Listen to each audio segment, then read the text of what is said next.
नमस्कार, आप देख रहे हैं जनता लाइव न्यूज चैनल में आपके साथ प्रिया।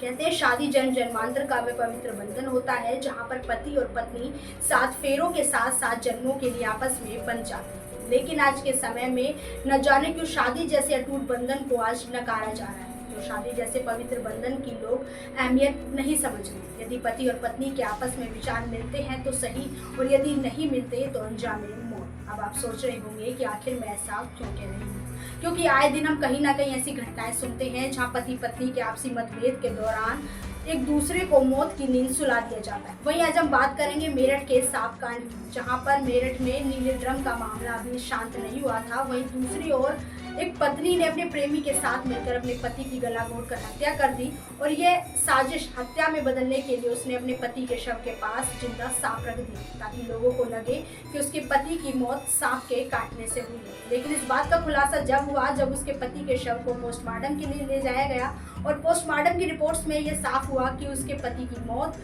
सांप के काटने से नहीं बल्कि गला दबाने से हुई।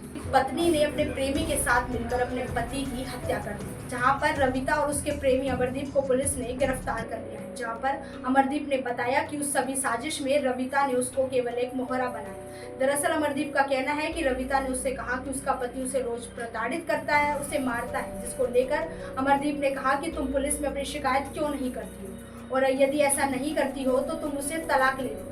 लेकिन कहीं ना कहीं रविता इस कदर नजर आई कि उसने कहा कि मैं अपना काम खुद कर लूंगी, तुम केवल मेरी एक सहायता करो, तुम मुझे एक जिंदा सांप ला कर दे दो। जिस पर अमरदीप ने उसकी सहायता की और 1000 रुपए में अपने ही गांव के पास एक दूसरे गांव में जाकर 1000 रुपए में एक जिंदा सांप खरीदा और उसे झोले में भर लिया। जैसे ही रविता ने अमरदीप को फोन किया कि मेरा पति अमित यानी कि सो गया है तो मेरे घर आ जाओ, जिसके बाद अमरदीप रविता के घर गया, जहां पर दोनों प्रेमी और उसकी पत्नी ने मिलकर उसके पति अमित की गला घोंटकर हत्या कर दी। अमित कई बार चिल्लाया लेकिन लोगों ने उसकी चीख पुकार नहीं सुनी, जिसके बाद अमनदीप ने झोले में पड़ा हुआ सांप उस शव के बराबर में रख दिया।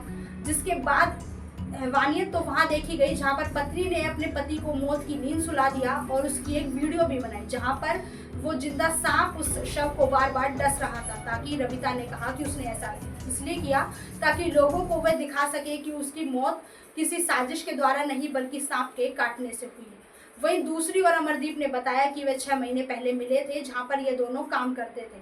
वहीं अमरदीप ने बताया कि इन सभी साजिश में उसको केवल मोहरा बनाया गया है, और इन सभी साजिश की जो हत्याकांड किया गया है उसमें सबसे अहम भूमिका रविता ने निभाई है। दरअसल अमरदीप का कहना है कि वे 6 महीने पहले एक नौकरी के दौरान मिले थे। वहीं आपको बता दें कि अमरदीप की आयु केवल 19 साल है, जहां पर उसने अपनी 8 साल उम्र बड़ी महिला से प्रेम कर लिया, ये जानते हुए कि रविता के 3 बच्चे भी। जिसके बाद 19 साल के अमरदीप ने रविता के साथ इस मौत को अंजाम दे दिया। आपकी इस पर क्या राय है, हमें कमेंट सेक्शन के जरिए जरूर बताएं।